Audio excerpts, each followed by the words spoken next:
Nah, ini adalah minggu yang ketiga di khotbah berseri kita, eksposisi kitab Roma, The Gospel. Kita membuka kitab Roma karena kitab Roma ini adalah kitab yang menjelaskan doktrin keselamatan, doktrin eklesiologi, doktrin yang memberikan sebuah keseimbangan supaya saudara dan saya tidak bingung di dalam rancunya apa itu gospel. Nah, itulah sebabnya kita mau menyelidiki kitab Roma. Minggu yang pertama kita menyelidiki Roma 1 ayat 1 sampai 7, the person not the concept.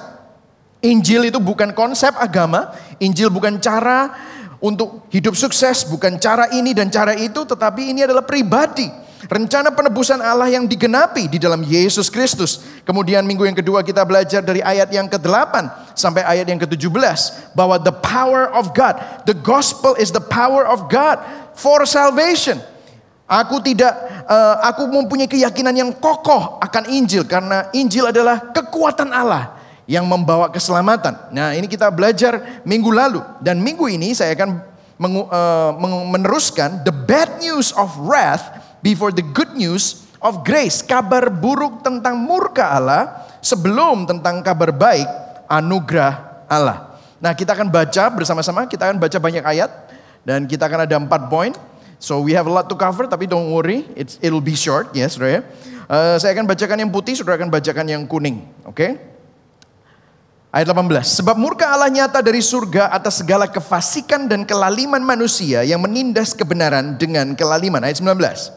Karena apa yang dapat mereka ketahui tentang Allah nyata bagi mereka. Sebab Allah telah menyatakannya kepada mereka. Sebab apa yang tidak nampak daripadanya, yaitu kekuatannya yang kekal dan keilahiannya, dapat nampak kepada pikiran dari karyanya sejak dunia diciptakan.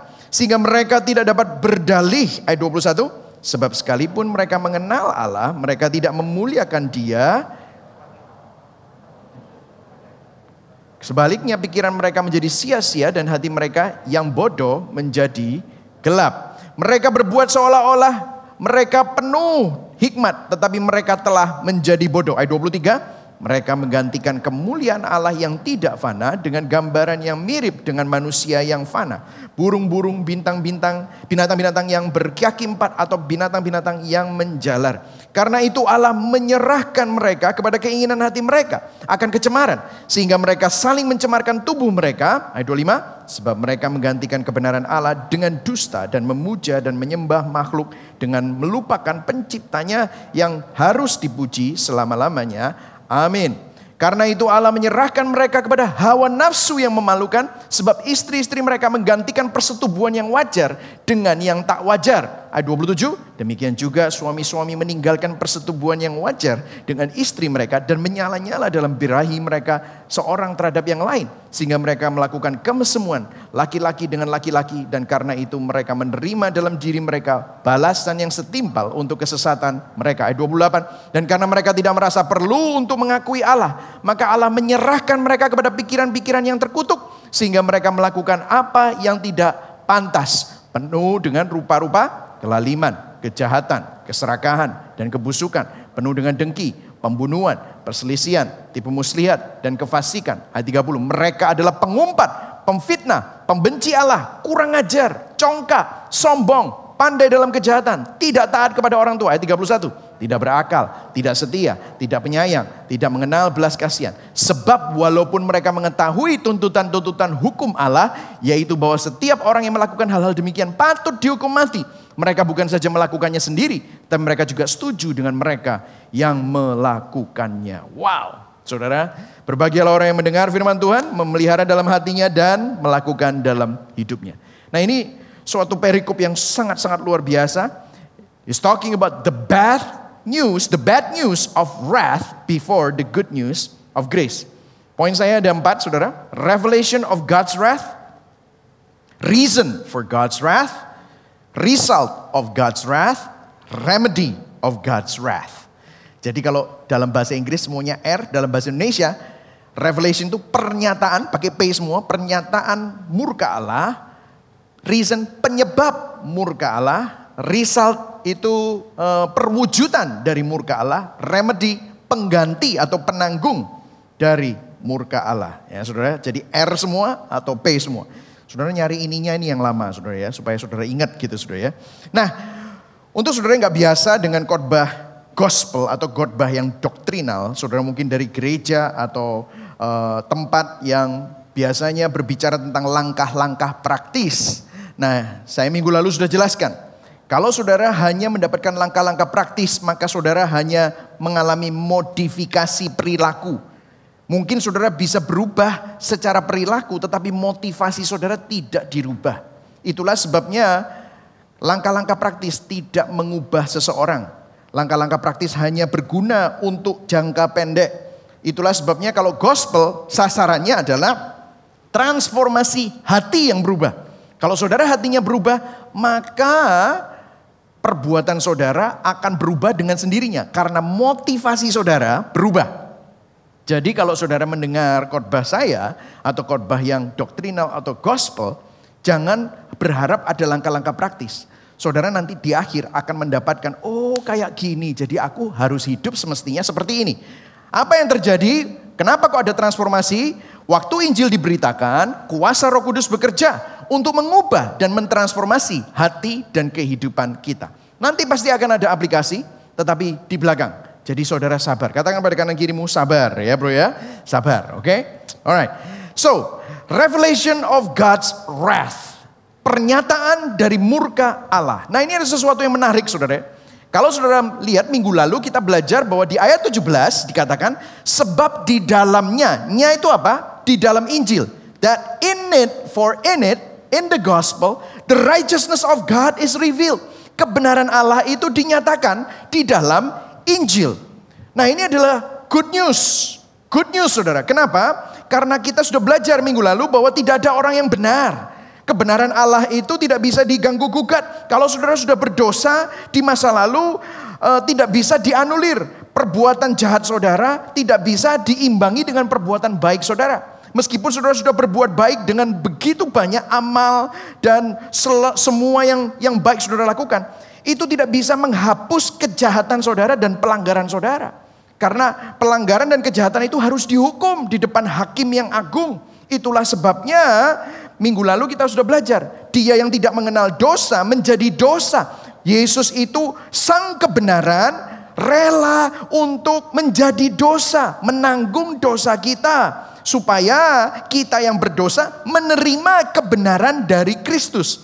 Itulah sebabnya kita menerima kebenaran itu oleh iman.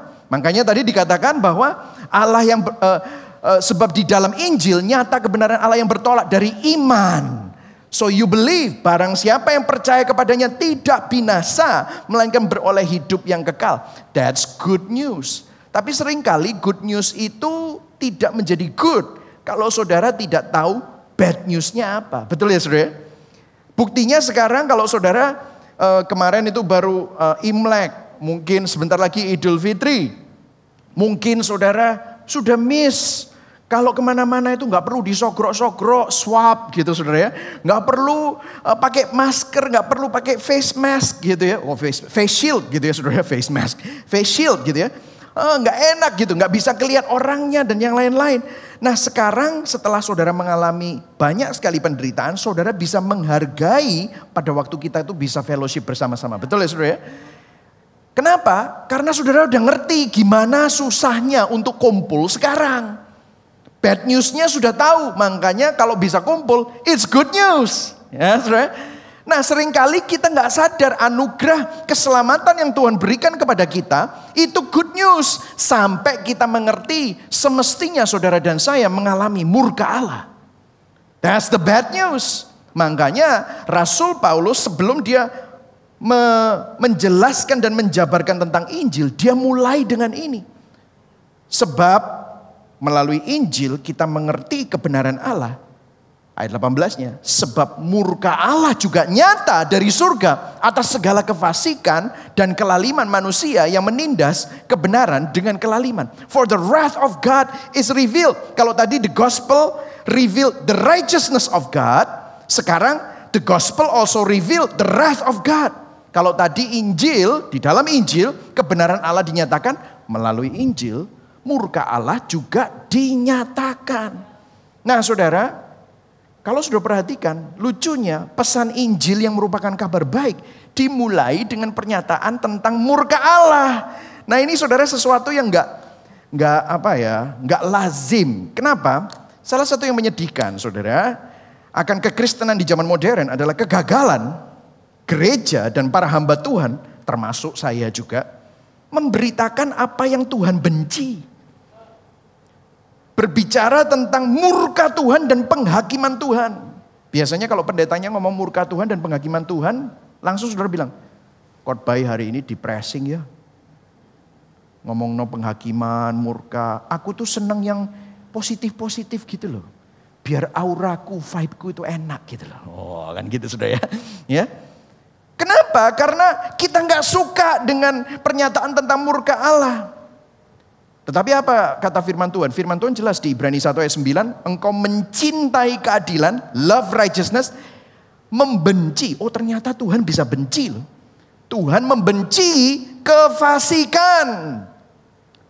You have love righteousness, but God, ini God ya, God love righteousness, God hate wickedness.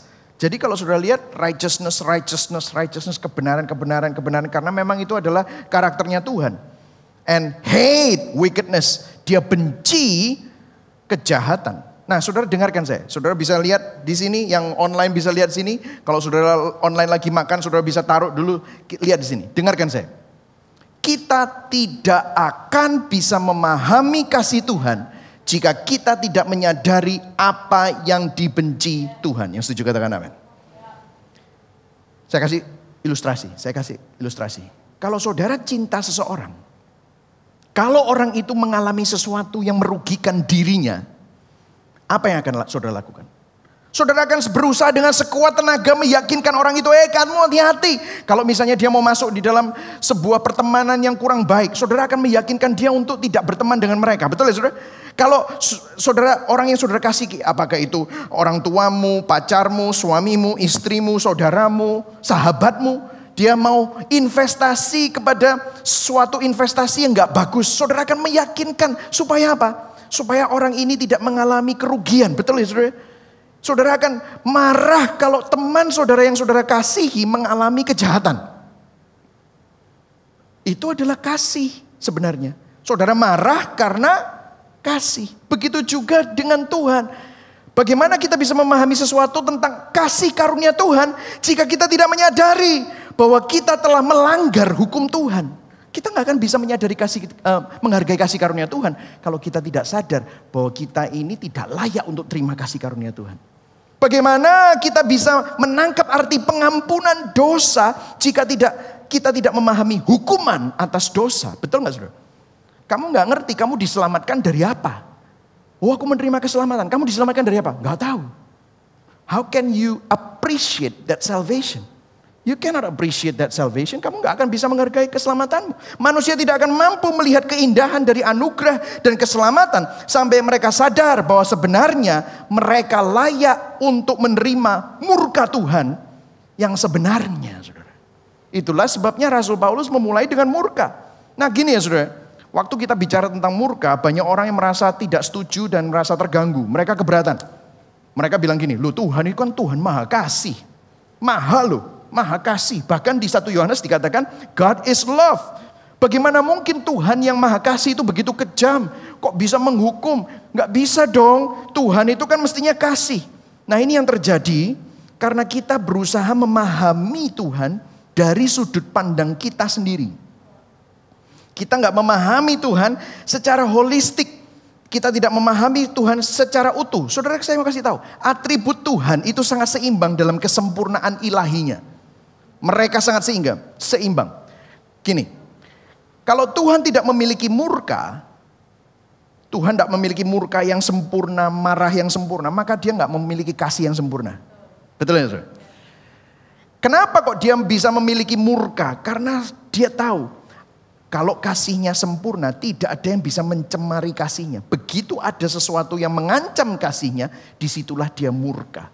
Makanya dia benci dosa. Jika Tuhan tidak memiliki murka, Tuhan tidak memiliki marah, dia bukanlah Tuhan. Karena Tuhan yang sempurna dalam kasih di satu sisi, di sisi lain dia juga sama sempurnanya dalam apa yang dia tidak kasihi. Dia sempurna dalam kebenciannya atas kejahatan, atas dosa, atas kegelapan. Karena dia adalah perfect, sempurna dalam kasihnya akan kekudusan, kebenaran. Itulah sebabnya dia benci dosa. Nangkap saudara? Nah, kalau saudara mulai menangkap ini, we can talk. Kenapa? Oh, gitu ya. Saudara mau kenapa? Waktu Rasul Paulus memulai dengan murka Allah, dia ingin menunjukkan kepada saudara, tahu nggak, kabar baik itu sangat-sangat baik. Kamu nggak ngerti, karena apa? Kamu nggak ngerti, mestinya kamu masuk neraka. Itu yang mau disampaikan oleh Rasul Paulus. Jadi revelation of God's wrath, pernyataan murka Allah itu merupakan berita anugerah buat saudara dan saya. Karena saudara dan saya diselamatkan dari murka itu. Nah, yang kedua, masuk. Penyebabnya murka Allah itu apa? Nah ini saudara, ayatnya. Sebab murka Allah nyata dari surga atas apa? Segala, ayo baca sama-sama yang kuning, 1, 2, 3. Atas segala kefasikan dan kelaliman manusia yang menindas kebenaran dengan kelaliman. Bahasa Inggrisnya, for the wrath of God is revealed from heaven against all ungodliness and unrighteousness of man, who by their unrighteousness suppress the truth. Ungodliness itu ketidakpedulian mereka terhadap Tuhan, meskipun hidup mereka dari Tuhan. Unrighteousness, kelaliman, ketidakpedulian mereka terhadap kebenaran. Kebenarannya ditolak. Suppress the truth, menindas kebenaran, menekan kebenaran dengan kejahatan mereka. Kata kerja menindas itu kateko, artinya menyiratkan tindakan aktif melawan kebenaran. Saya kasih contoh ya saudara ya. Kalau saudara punya bola plastik atau saudara punya bola voli, saudara lempar ke danau, saudara lempar ke kolam renang atau saudara lempar ke laut. Apa yang terjadi kalau saudara berusaha tekan itu bola, saudara nyelam sampai ke dasar kolam renang terus saudara lepaskan. Apa yang terjadi? Akan mengapung lagi dan muncul ke atas. Saudara berenang di dalam laut sampai ke bawahnya sebuah karang, saudara sembunyikan di sana. Kalau bolanya tidak meledak karena pressure, apa yang akan terjadi dengan bola tersebut? Dia akan kembali ke atas. Manusia berusaha menekan kebenaran Allah, padahal kebenaran Allah tidak bisa ditekan. Selalu muncul, selalu muncul. Bagaimana mereka menindas kebenaran? Lihat di sini ayat 19. Karena apa yang dapat mereka ketahui tentang Allah nyata bagi mereka, sebab Allah telah menyatakannya kepada mereka. Ada banyak orang bilang begini, Pak, saya ini gak setuju dengan kekristenan. Kenapa? Karena kalau ada orang yang gak ngerti tentang Tuhan, gimana dia bisa dihukum karena ketidakmengertiannya? Nangkep maksud saya? Banyak yang tanya gitu ya. Loh, mereka kan gak tahu tentang Tuhan. Mereka gak tahu tentang kebenaran. Kalau mereka berbuat dosa, mereka kan gak bisa dihukum. Kan Tuhan gak fair. Wah, make sense gak? Ini apologetika ya saudara ya. Oh, gak masuk akal. Loh, Rasul Paulus juga sudah mengalami pertanyaan itu 2000 tahun yang lalu, saudara. Itulah sebabnya dia nulis ini. Karena apa yang dapat mereka ketahui tentang Allah nyata bagi mereka, sebab Allah telah menyatakannya kepada mereka. Saudara, saya mau kasih tahu kepada saudara dan saya, bahwa Tuhan itu sebenarnya bisa dilihat dari ciptaan.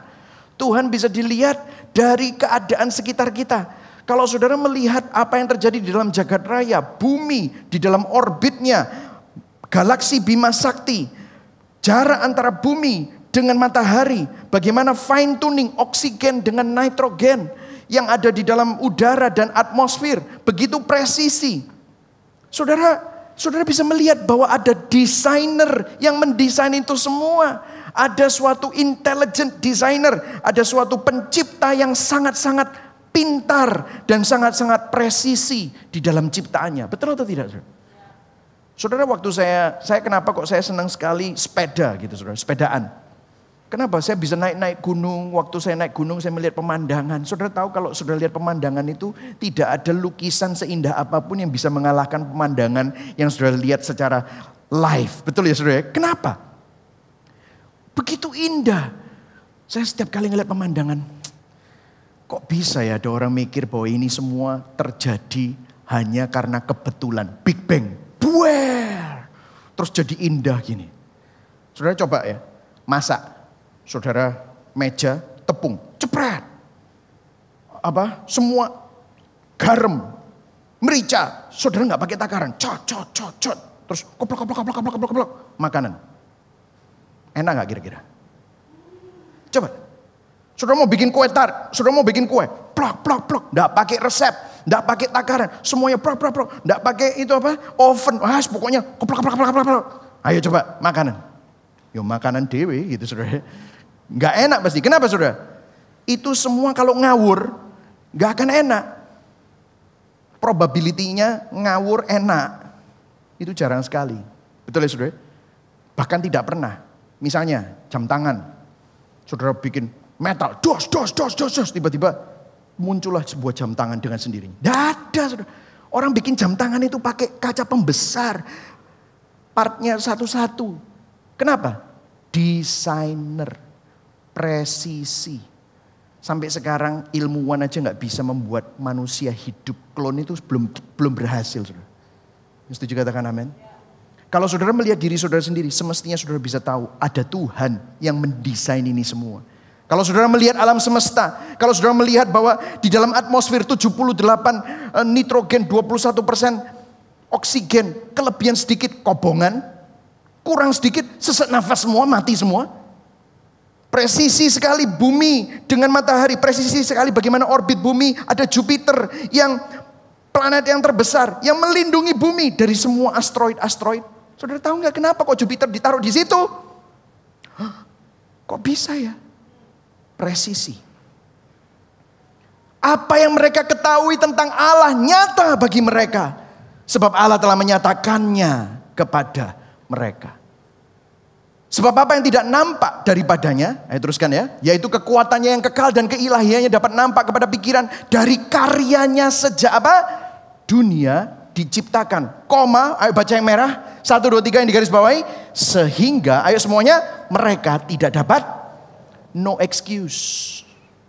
Kenapa kok kita waktu berdosa merasa bersalah?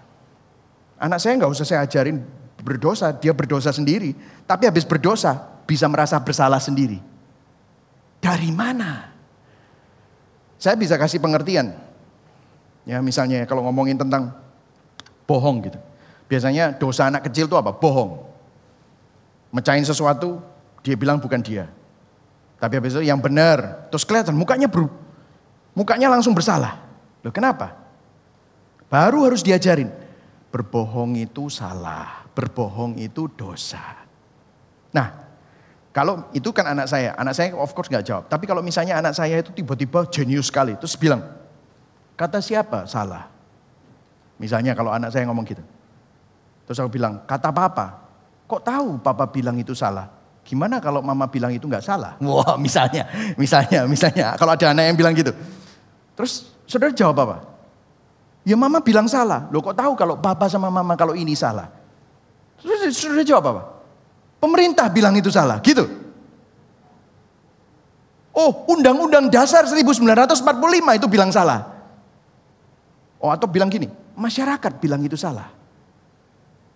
Loh, salah atau benar itu bukan tergantung kata pemerintah atau kata undang-undang atau kata masyarakat. Undang-undang dibuat, masyarakat bilang itu salah. Karena itu memang ada benar dan salah. Kenapa kok salah dan benar di Indonesia sama dengan salah dan benar di Australia? Kenapa salah dan benar membunuh itu salah nggak? Salah.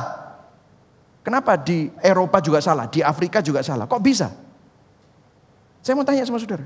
Kalau kita semua selalu ngomong bahwa itu kata-kata mayoritas, berarti zaman dulu perbudakan dan pembunuhan itu nggak apa-apa. Hukum rimba, betul atau tidak? Terus gini, kenapa kalau waktu kucing bunuh tikus, kita bilang normal. Itu hukum rimba, itu mangsa. Tidak ada bilang, kucing bunuh tikus, pembunuhan kamu. Bilang sama kucingmu, malah saudara, aduh pinter rere gitu. Musnahkan saja semua tikus-tikus itu. Kan saudara bilang gitu pasti. Kalau anjing saudara bunuh tikus, saudara bilang, wah good boy gitu kan.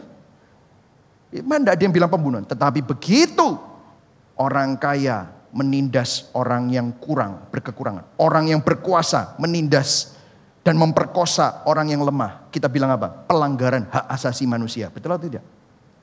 Dari mana? Apakah masyarakat yang bilang? No. Firman Tuhan berkata, Tuhan menaruh kekekalan di dalam hati manusia. Saudara kalau lihat di mana saja ya, yang namanya manusia itu akan selalu mempunyai sistem keadilan. Betul atau tidak? Sistem. Dari mana itu? Karena itu adalah gambar dan rupa Allah yang ada di dalam kita. Sehingga manusia tidak dapat berdalih bahwa mereka tidak tahu Tuhan. Sebenarnya mereka tahu Tuhan tetapi menentang dan memberontak terhadap Tuhan. Itulah manusia. Ayat 21, kita baca sama-sama. Ayo, 1, 2, 3. Sebab sekalipun mereka apa? Mengenal Allah, mereka tidak memuliakan Dia sebagai Allah dan mengucap syukur kepadanya. Sebaliknya pikiran mereka menjadi sia-sia dan hati mereka yang bodoh menjadi gelap. Ini yang terjadi. Kalau saudara baca ayat 22, mereka berbuat seolah-olah mereka penuh hikmat, tetapi mereka telah menjadi bodoh. Mereka menggantikan kemuliaan Allah yang tidak fana dengan gambaran yang mirip dengan manusia yang fana. Burung-burung, binatang-binatang yang berkaki 4, dan binatang-binatang yang menjalar. Lihat saudara, kebenaran ditentang. Mereka berbuat seolah-olah penuh hikmat. Mereka menggantikan kemuliaan Allah yang tidak fana. Dengan apa? Dengan gambaran yang mirip dengan manusia. Saudara, kalau saudara lihat, seluruh umat manusia, tadi saya bilang ada sistem keadilan. Seluruh umat manusia dimanapun saudara berada, ada sistem keadilan, tetapi juga ada sistem agama. Betul atau tidak saudara? Saudara pergi ke tempat Amazon, pergi tempat di suku di Papua yang paling terdalam dan paling primitif, pasti ada sistem agama. Betul atau tidak saudara? Kok bisa orangnya masih telanjang-telanjang, orangnya masih belum punya teknologi-teknologi yang canggih, tapi mereka sudah punya sistem agama, mereka menyembah sesuatu. Kok bisa? Karena begini saudara, setiap kita adalah penyembah. Masalahnya pertanyaannya bukan apakah kamu menyembah atau tidak, siapa atau apa yang kamu sembah. Saudara, di zaman Adam dan Hawa, kita itu diciptakan, manusia diciptakan untuk menyembah dan menikmati dan memuliakan Tuhan saja. Tetapi karena dosa, pencarian kepuasan kita bukan lagi kepada Sang Pencipta, tetapi pencarian kepuasan kita ini salah arah. Bukan lagi kepada Tuhan Sang Pencipta, tetapi kepada ciptaan. Loh, ciptaan itu memang benar. Ciptaan itu good. Kalau saudara perhatikan, di dalam Kejadian, kitab Kejadian, setiap kali Tuhan menciptakan, terakhir waktu hari sudah berlalu, dia bilang apa? Semuanya baik. Semuanya baik. Bahkan di hari ke-6 waktu Tuhan menciptakan manusia, sungguh amat baik. Benar, ciptaan itu ada baik. Ciptaan itu sesuatu yang indah dan baik. Tetapi ciptaan indah dan baik itu untuk menunjuk dan merujuk kepada penciptanya. Bukan untuk dijadikan Tuhan. Bukan untuk disembah. Yang setuju katakan amin. Enggak untuk disembah. Ciptaan Tuhan itu baik. Tetapi ciptaan adalah bukan untuk menjadi objek penyembahan. Karena ciptaan sebenarnya hakikatnya hanyalah menggambarkan Sang Pencipta. Nah, setiap kita ini adalah penyembah. Masalahnya gini. Tim Keller bilang gini. We are telic creature. Saya langsung bahasa Indonesianya aja ya saudara ya. We are telic creature, kita adalah makhluk telic. Maksudnya apa? Manusia selalu terdorong untuk memiliki tujuan. Gak bisa orang hidup tanpa tujuan. Betul ya saudara? Banyak orang bunuh diri kenapa? Karena tujuan yang dia pikir memberikan dia kepuasan ternyata kosong. Sehingga dia tidak punya tujuan yang lain, dia kehilangan pengharapan. Tetapi manusia selalu terdorong untuk memiliki tujuan. Kita harus hidup untuk sesuatu. Harus ada sesuatu yang menangkap imajinasi kita. Hasrat hati kita yang merupakan tempat berpijaknya dari harapan yang terdalam di hati kita. Dan yang kita pegang untuk menenangkan ketakutan di lubuk hati kita yang terdalam. Apapun itu kita menyembahnya dan kita pasti melayaninya. Masalahnya begini saudara. Tuhan atau bukan? Kalau bukan Tuhan, maka pasti kamu nyembah yang lain. Bisa uang, bisa kesuksesan, bisa keluarga, bisa karir. Bahkan tubuhmu bisa kamu sembah. Kamu bisa menjaga kesehatan dan into fitness, it's fine. Tetapi kalau sampai kamu obses terhadap itu semua, itu jadi berhalamu. Dan ultimately, ujungnya kamu sebenarnya menyembah dirimu sendiri. Betul atau tidak? Kenapa kamu mau uang? Supaya kamu merasa bahwa harga dirimu naik gara-gara uang. Kenapa kamu mau mengontrol keluargamu, anak-anakmu? Karena kamu dengan mengontrol keluargamu, kamu merasa bahwa kamu memegang kendali dalam hidupmu. Kontrol. Kamu sebenarnya menyembah dirimu sendiri. Kenapa kamu ingin menikah, punya teman banyak, dan kamu berusaha untuk mendapatkan pengakuan dari mereka? Karena dengan pengakuan itu, kamu mendapatkan suatu identitas. Kamu sebenarnya menyembah dirimu. Menyembah dirimu melalui penerimaan teman-temanmu. Saudara, itu akhirnya kita kembali kepada diri kita sendiri. Itulah sebabnya Tuhan itu marah. Kamu kalau kayak gitu, kamu akhirnya akan menjadi menghancurkan dirimu sendiri. Membawa distraction, hukuman Tuhan atas dirimu sendiri. Konsekuensi dosa. Karena manusia bukan diciptakan untuk jadi Tuhan. Karena manusia diciptakan untuk menyembah Tuhan dan memuliakan Tuhan. Lihat apa yang terjadi. The result of God's wrath. The result of God's wrath. What is it? Roma 1 ayat 24 sampai 25. 24 aja dulu. Karena itu, ayo kita baca sama-sama yang merah ya. Karena itu Allah menyerahkan mereka kepada keinginan hati mereka akan kecemaran. Allah menyerahkan mereka. Bahasa Inggrisnya God gave them up. Allah menyerahkan mereka. God gave them up. Saya kasih contoh ya, God gave them up itu apa maksudnya ya?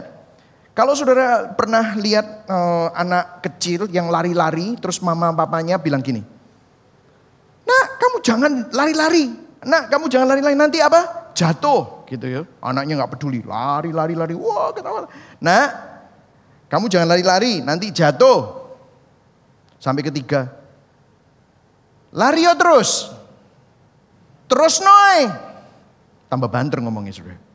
"Terus noy." Terus anaknya pas lagi karena nggak tahu terlalu bersemangat, kepleset jatuh. Kon rasa no. Terus habis itu tambah kapokmu kapan, gitu kan saudara ya kan? Ini maaf nih ya yang dari luar kota mungkin nggak ngerti ya, orang Jawa Timur ini gini ya saudara, orang Surabaya gitu ya. Terusin. Saya masih ingat anak saya waktu dulu kita punya sofa kita itu ada springnya. Jadi dia suka loncat-loncat di situ, toyong. Pertama, sofanya rusak. Kedua, dia nanti jatuh. Kita udah ngomong berkali-kali, jangan lompat-lompat di situ, nanti jatuh. Gitu. Lompat-lompat lagi. Apalagi kalau nggak ada saya, nggak ada mamanya, lompat-lompat lagi. Saya kelewat, lompat-lompat lagi. Ya terusin aja, nanti kalau jatuh gimana? Beneran saudara. Satu hari dia lompat-lompat, pas lompat-lompat mungkin lompatnya kekencengan, lompatnya dia terpelanting, kepalanya ini kalau bahasa Surabaya congori gitu saudara. Kena pinggirannya meja, buah gitu ya saudara. Kita nggak dengar, tapi tiba-tiba sudah naik ke atas ke kamar saya, bawa handuk sudah berdarah-darah, giginya sampai masih gigi susu saudara ya, sampai rompal saudara. Waduh, saya bilang, nah ini konsekuensi dosa ini ya gini nih. Saudara lihat apa yang terjadi? God's wrath, murka Allah, itu akhirnya dia sudah biarin. Allah menyerahkan mereka. God gave them up. Kenapa? Karena firman Tuhan berkata Allah menyerahkan mereka kepada keinginan hati mereka akan kecemaran. Sehingga, lihat, di sini saya akan berikan 3 hal yang Tuhan itu berikan mereka. Terserah wis. Sehingga mereka saling mencemarkan tubuh mereka. God gave them up to immorality. Allah menyerahkan mereka kepada amoralitas. Jadi immorality, so completely salah. Jadi membuat dia itu akhirnya tidak punya moral, saudara. Kalau saudara perhatikan, bukankah ini keadaan zaman ini? Sudah tidak ada moral.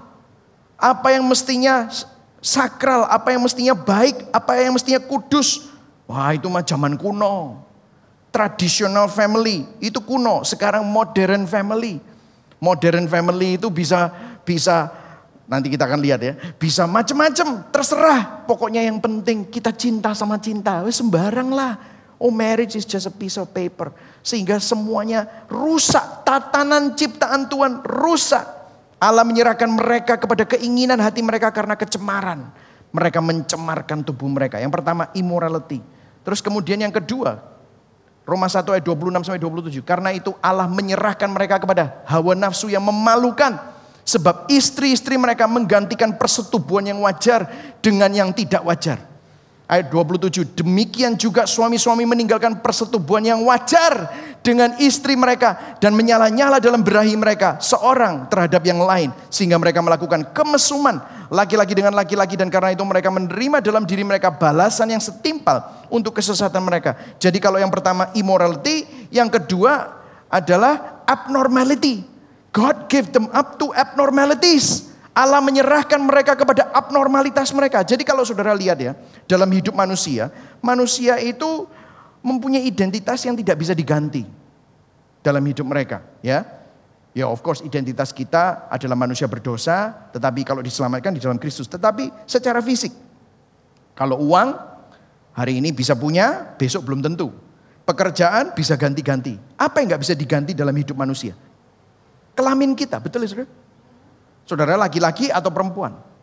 Karena pemberontakan mereka terhadap kebenaran, kodrat dilanggar. Gue gak mau. Gue bisa laki-laki, gue bisa perempuan, terserah gue. Abnormal. Kalau heteroseksual itu sesuai dengan firman Tuhan, maka dia melakukan homoseksual. Tetapi dia juga bisa mau dua-duanya. Oh, biseksual. Tapi gue gak mau jadi laki. Gue mau jadi wanita. Jadi akhirnya binary. Bingung. Yaudah, operasi aja. Akhirnya jadi transgender. Saudara lihat, ini sudah terjadi. Dan diperingatkan oleh Paulus 2000 tahun yang lalu. This happens. Tuhan menyerahkan mereka kepada imoralitas. Tuhan menyerahkan mereka kepada abnormalitas. Perhatikan saudara. Nggak nyaman ya saudara. Tetapi inilah zaman kita. Betul nggak? Coba lihat sekeliling. What happened? Ini sudah diprediksi oleh Alkitab 2000 tahun yang lalu. Coba terusnya. Bukan cuman hanya imoralitas. Bukan cuman hanya abnormalitas. Lihat. Karena mereka tidak merasa perlu untuk mengakui Allah.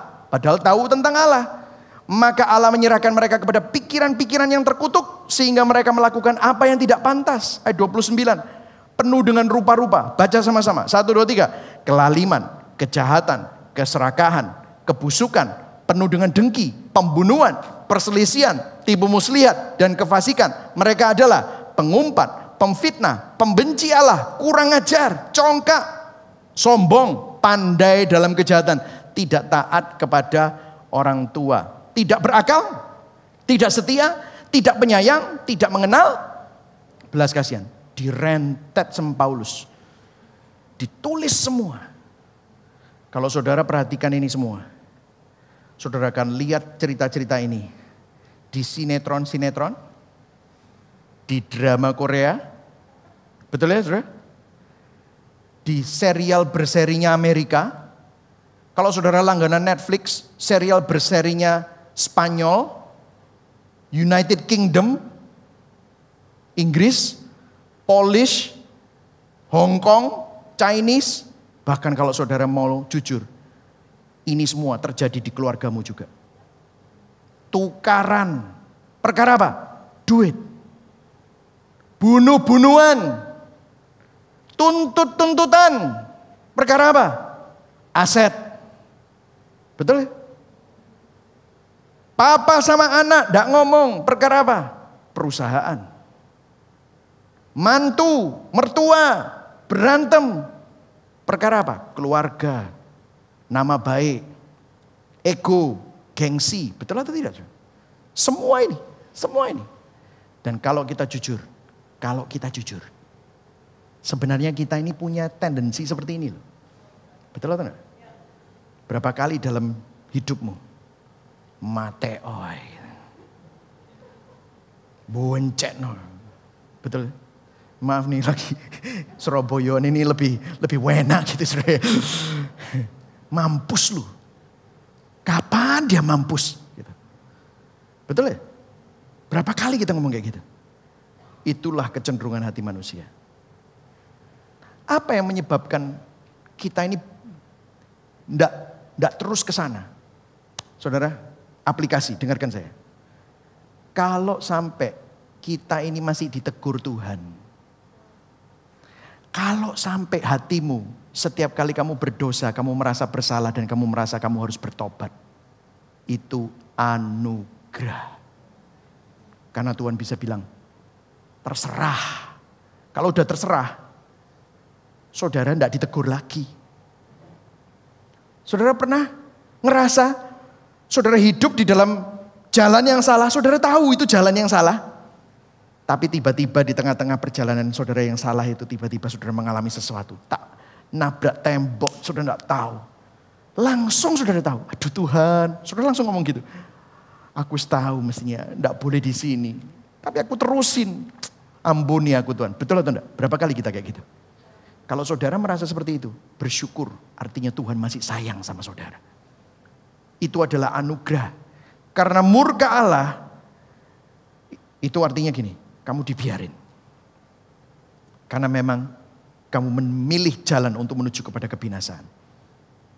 Ini kalau ini ya, God gave them up to apa? Depravity. Allah menyerahkan mereka kepada kebejatan mereka.